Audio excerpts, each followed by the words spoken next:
Good morning বন্ধুরা, সবাই কেমন আছো? ভালো আছো আশা করছি। আজকে হচ্ছে 11ই ফেব্রুয়ারি, আর 11ই ফেব্রুয়ারিটা হচ্ছে আমাদের কাছে একটা বিশেষ দিন।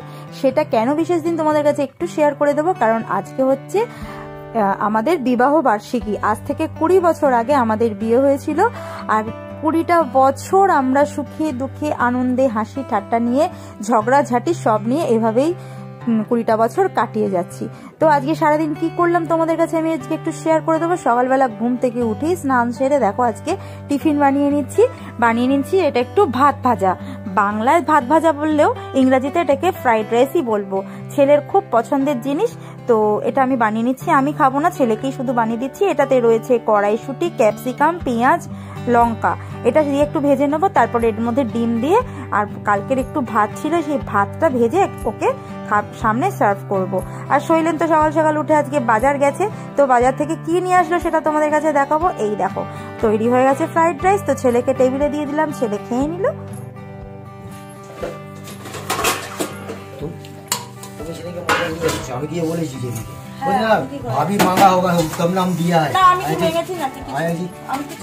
আমি বললাম যে একটু চর্বি ছাড়া দেবেন, তুমি বললে না কি সিনা নিতে।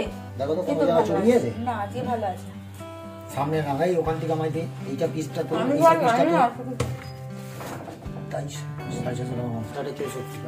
গুড আফটারনুন বন্ধুরা, সবাই কেমন আছো? ভালো আছো আশা করছি। আজকে সকাল সকাল দেখো সাজুগুজু করে নিয়েছি, কেননা আজকে হচ্ছে একটা বিশেষ দিন, বিশেষ শুভ দিন। 20 বছর পরে, মানে বছর বছর এই দিনটা ফিরে আসে, কিন্তু আজকে হচ্ছে 20টা বছর আমরা একসাথে কাটিয়ে দিলাম। হ্যাপি অ্যানিভার্সারি আমাদের দুজনের, আজকে বিবাহ বার্ষিকী। বলে দাও সবাইকে হ্যাপি অ্যানিভার্সারি। আমি বলবো হ্যাপি অ্যানিভার্সারি না, তুমি বলো কেন? তুমি গুড মর্নিং বলো। Good morning. তো আলোটা আসো। তো আজকে আমাদের শুভ বিবাহ, মানে 20 বছর ধরে সুখে দুঃখে ঝগড়াঝাটি মান অভিমান সমেত 20টা বছর কাটিয়ে দিলাম। তোমরা সবাই উইশ করো, সবাই মানে প্রে করো যেন আর মানে সারাটা জীবন যেন আমরা এভাবেই কাটিয়ে যেতে পারি। রাগ অভিমান সুখ দুঃখ নিয়ে যেন সবাই একসাথে পরিবারের সবাই মিলে যেন দিনগুলো কাটিয়ে নিতে পারি। তো আজকে দেখো আমাদের বাজার থেকে কি কি নিয়ে আসা হয়েছে, আর আজকে কি কি মেনু হবে, সারাদিন কি করছি না করছি সেটাই তোমাদের কাছে শেয়ার করব। খুব সুন্দর করে সকালবেলা ঠাকুর আগে পুজো দিয়ে দিয়েছি, দেখাই তোমাদেরকে। দেখো আজকে এই মালাটা ভেবেছিলাম, আমাদের এখানে গণেশ মন্দির আছে, গণেশ মন্দিরে এই মালাটা দেব। তারপরে ভাবলাম না, আমার তো নিত্য সেবায় আমি তো গণেশ আর লক্ষ্মী মাকে পুজো দিই, তো সেই কারণে আজকে এই মালাটা আমার ঘরের গণেশজি আর লক্ষ্মী মাকেই পরালাম। একটা তারামার জন্য মালা নিয়েছি, আর এখানে নিয়েছি এই মালাটা হাফ হাফ করে, এখানে এই কালী মাকেও দিয়ে দিয়েছি। তো এটাই আমাকে মা বললো যে তুই তো রোজ সেবা দিস, যাকে তাকেই তুই দে, মন্দিরে দিতে হবে না, ঘরটাই মন্দির। তো অনেকটাই প্রায় বেলা হয়ে গেছে। হ্যাঁ, ফোন করেছিলাম তো এগুলো আনার জন্য। অনেকটাই প্রায় বেলা হয়ে গেছে, তো সারাদিন কি করছি না করছি সেটাই তোমাদের কাছে শেয়ার করব। তো দেখতে থাকো ভিডিওটা, যদি ভালো লাগে অবশ্যই বন্ধুরা একটা লাইক করো, আর বন্ধুদের সাথে শেয়ার করে দিও, আর ভালো লাগলে সাবস্ক্রাইব করে দিও যারা নতুন দেখছো। তো চলো ভিডিওটা দেখতে থাকো।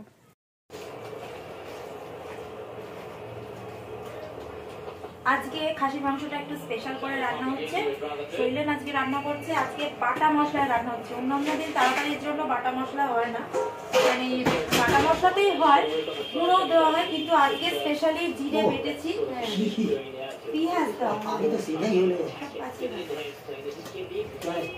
ভালো করে চটকাবে।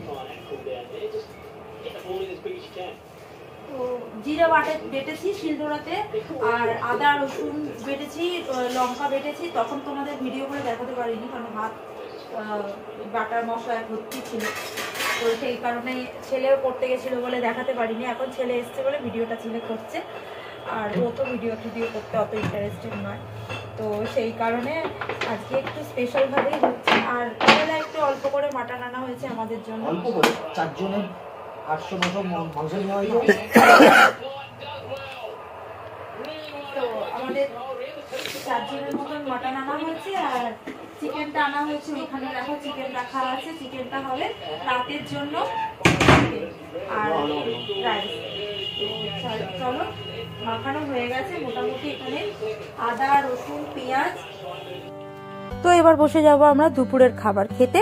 দেখো বাড়িতে যেভাবে আমরা খাই সেভাবেই তোমাদের কাছে শেয়ার করছি। টেবিলে কিন্তু আমরা খাই না, সবসময় নিচে বসেই আমরা খাই। টেবিল আছে কিন্তু টেবিলে আমি খাই না, আমি ওদের সাথে নিচে বসেই খাই। আর শৈলেন না টেবিলে বসে খাওয়াটা ঠিক পছন্দ করে না, আসন পেতে পাত পেরে বসে খাওয়াটা আমাদের ঘরে একটা রীতি বলতে পারো। মা যেহেতু টেবিল ছাড়া বসতে পারে না, তাই জন্য মা ও ঘরে নিয়ে চলে যায়, আমরা তিনজনে ঘরে বসি। তো আজকে সবার ভাতই একসাথে বেড়ে নিয়েছিলাম, খেয়ে দিয়ে রেডি হয়েছিলাম রাতের জোগাড়ের জন্য।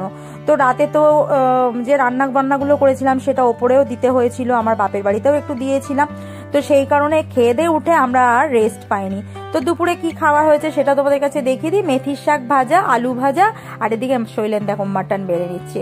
মাটন আমাদের ঘরে রান্না হলেই দায়িত্বটা পড়ে শৈলেনের ওপরে 4টে বাটিতে ভাগ করার, কারণ এই মাটনটা কে কিরকম খাবে সেটা শৈলেন খুব ভালো জানে।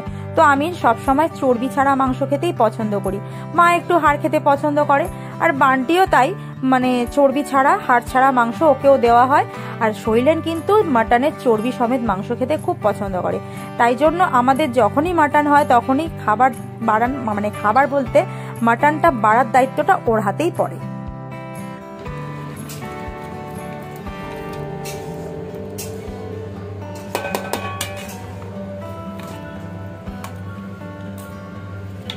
প্রত্যেক বছর যে বিবাহ বার্ষিকীটা আমরা পালন করি, তার জন্য যে প্রত্যেক বছর আমাদের আড়ম্বর করে করতে হবে তার কোনো মানে নেই। আমরা নিজেরা ঘরে নিজেদের মতন সেদিনকে সেলিব্রেট করেছিলাম, কাউকে জানাইনি, চুপি চুপি দেখো ফ্রাইড রাইস রান্না করেছিলাম।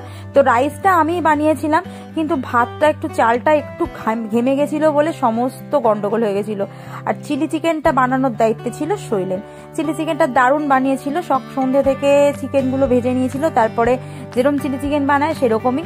আর আমি ভাতের হাঁড়িটা নামাতে গিয়ে মানে বিপদ ঘটিয়ে ফেলছিলাম, যেহেতু শৈলেনের হাতটা ভেঙে গেছিল তো ওকে আমি নামাতে দিইনি, আমি নিজেই নামাতে নিয়েছিলাম। ফ্যান আমার গায়ে পড়ে যাচ্ছিল আর একটু হলে, সেই জন্যই কি হয়েছিল, ফ্যানটা না চালের গায়ে একটু করে আটকে গেছিল বলতে ভাতটা, মানে ফ্রাইড রাইসের ভাতটা যে একদম ঝুড়ো হবে তা না। এই দেখো চিকেন গুলোকে ভেজে নিয়ে অল্প অল্প এইগুলো কি দরকার ছিল,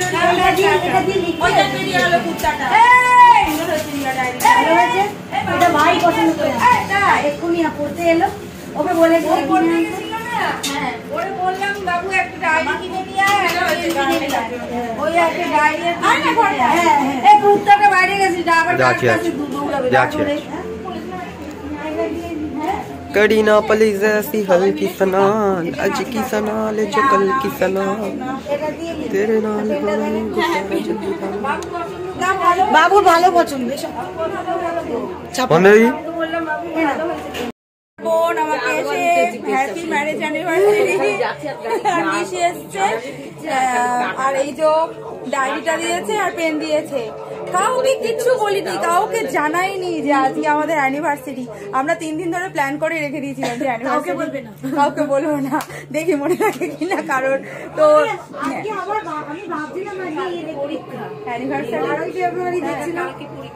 ঠিক আছে টাটা। হ্যাঁ আয় না রিয়া বস না, পড়া আছে ছিল না, মা বলছে তুই দে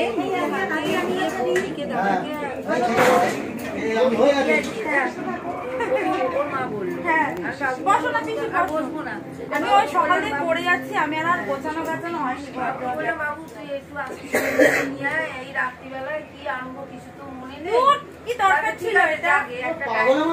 হ্যাঁ এগুলো কি নিজেদের ঘরের মধ্যে না, এটা একটা আনন্দ। আর যাই হোক আনন্দ তো ঠিক আছে, যাও নিজের ঘরের মধ্যে, এগুলো কি দরকার ছিল?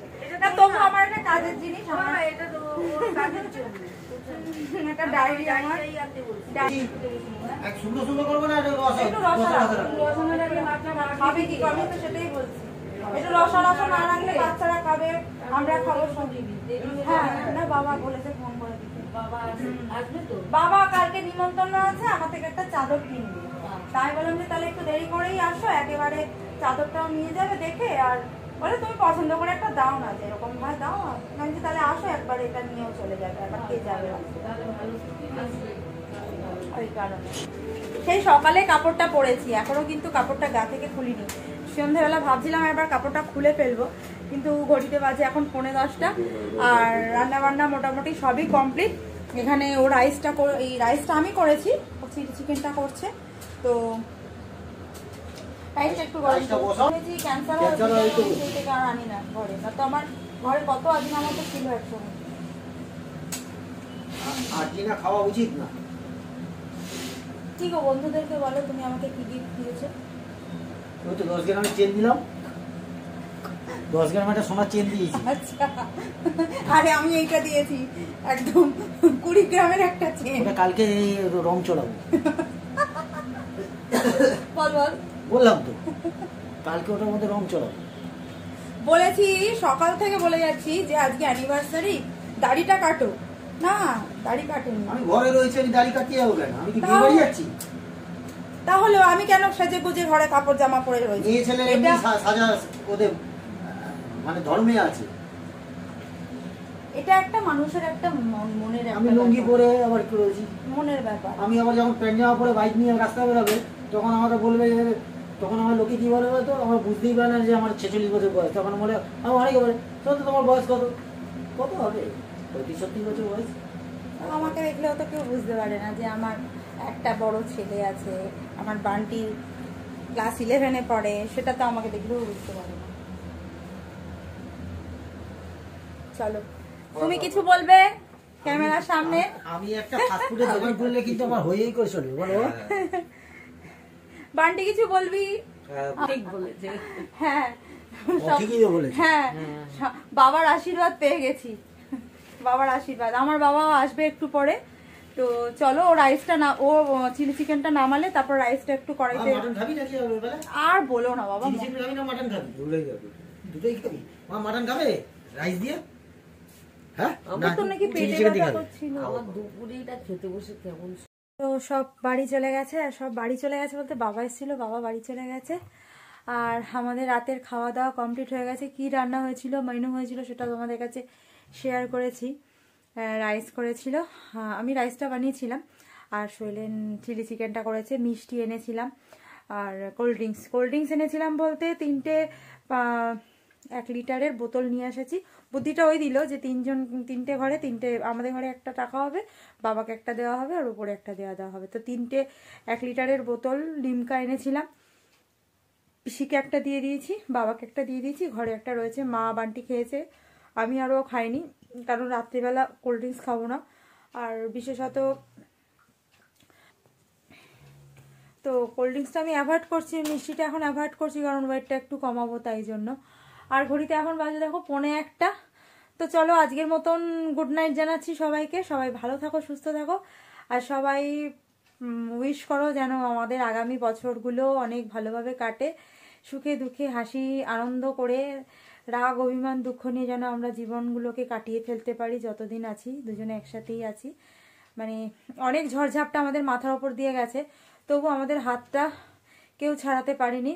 মানে ওপরওয়ালাই ঠিক করে দিয়েছে, তো ওপরওয়ালাই সারা জীবন অটুট রাখবে, তাই না? তো চলো আজকের মতন সবাইকে গুড নাইট জানাচ্ছি। ভালো থাকো, সুস্থ থাকো। গুড নাইট বলো, বলবে তো গুড নাইট? গুড নাইট বললাম তো। তো ঠান্ডাও রয়েছে বাইরে, প্রচুর ঠান্ডা। আর প্রচুর ঠান্ডা? হ্যাঁ বাইরে ভালো ঠান্ডা। হিমাচলে এসছে, বাইরে ভালো ঠান্ডা রয়েছে। তো চলো আজকের মতন ব্লগটা এখানেই শেষ করছি। ভালো থাকো, সুস্থ থাকো সবাই। চলো টাটা। ব্লগটা শেষ